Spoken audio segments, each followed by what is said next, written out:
With YouTube attacking alternative media, please consider supporting the channel via Patreon for just $1 per month. Link below. There's probably been no bigger plague on gaming over the course of the past, I'd say, 10 years than microtransactions or in-app purchases.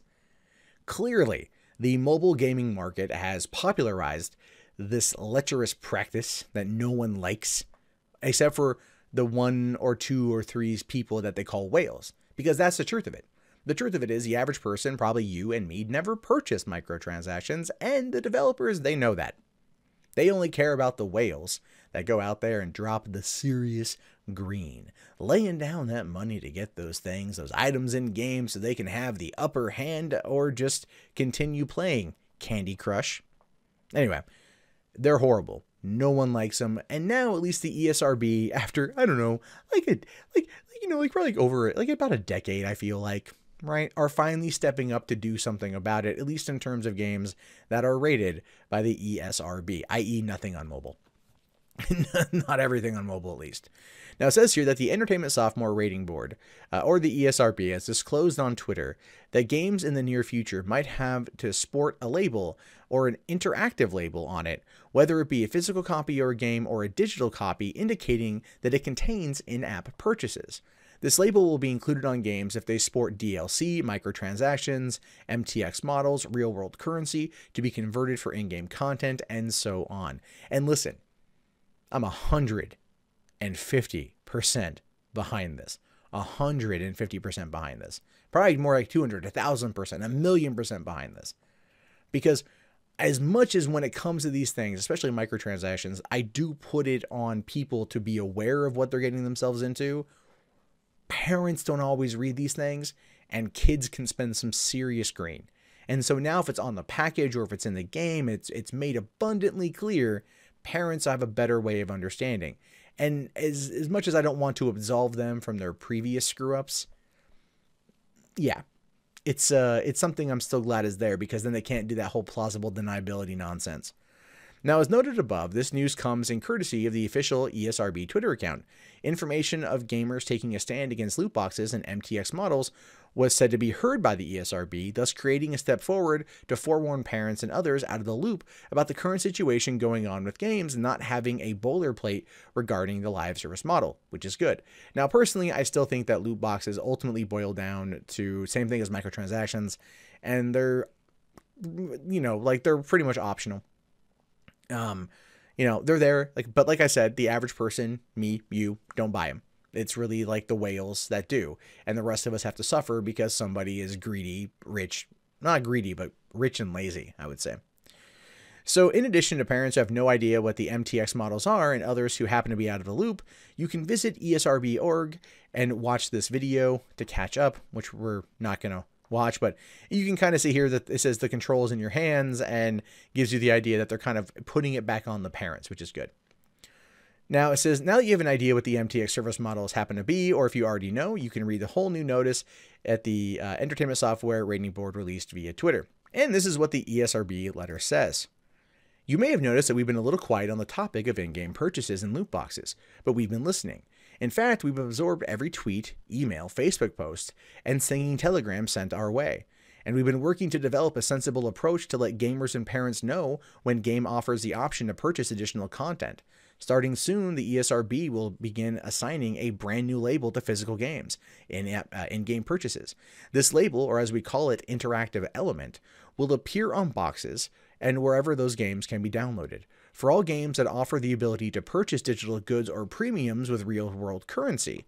This includes features like bonus levels, skins, surprise items such as item packs, loot boxes, mystery awards, music, virtual coins, and other forms of in-game currency, subscriptions, season passes, upgrades, e.g. to disable ads, and more.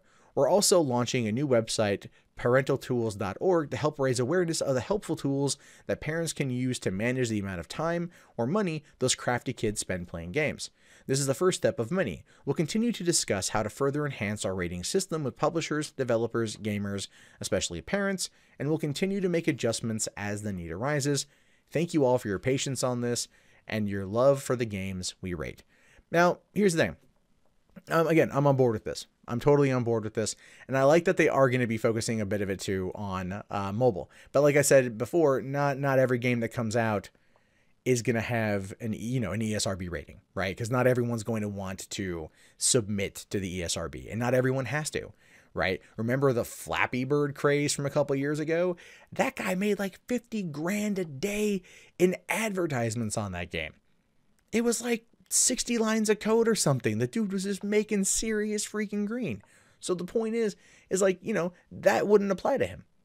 But it's good that certain games are going to have this on there. And I do hope that other developers, and I think this is where the gamers and the fans come into play. I would love to see other developers who don't have to adhere to this because they're not going to rate their games for the ESRB included anyway. So fans move out and, kind of contact them and say, listen, you have microtransactions, you have DLC, you have surprise boxes, loot crates, so on and so forth. Would you please be willing to put in this disclaimer in your game? That way people are aware. Now, some shadier people are clearly not going to do it at all. Some shadier people are going to look at that and go, why would I do that? And that might impact people spending money. I don't think it will.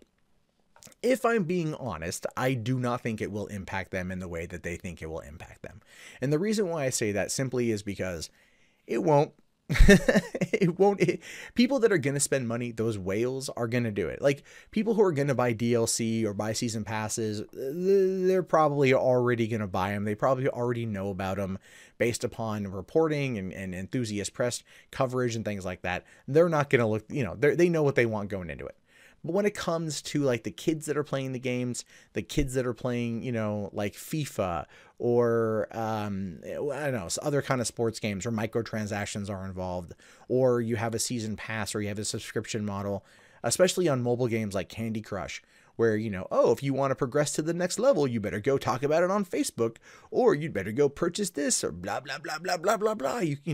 That kind of thing would be good to have so parents are aware.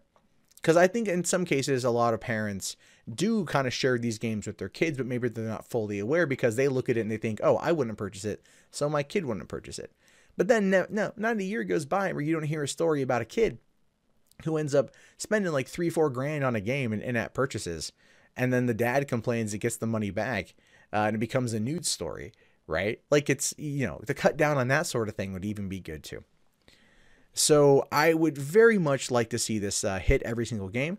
I don't know if it will. I don't know if they're going to how far they're going to push it. Generally, I tend to not like the ESRB on just about everything. But in this particular case, I support it. And I think it's something that should have been done years ago.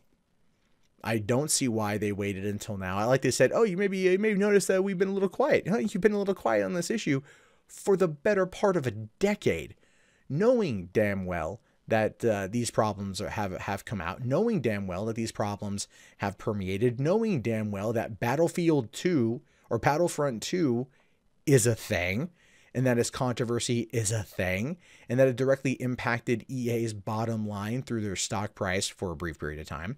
You know these things happened, and yet you still chose to remain quiet on it. Not even we understand the concerns and we're working on a solution. You literally waited until states like Hawaii were working on laws for anti-loot boxes or anti things like that. You literally waited until states were looking to, add in laws to protect against it. That's one of the reasons why I really don't like the ESRB. They don't care, right? They don't care unless it directly impacts them. And in this particular case, it took almost 10 years for it to do so.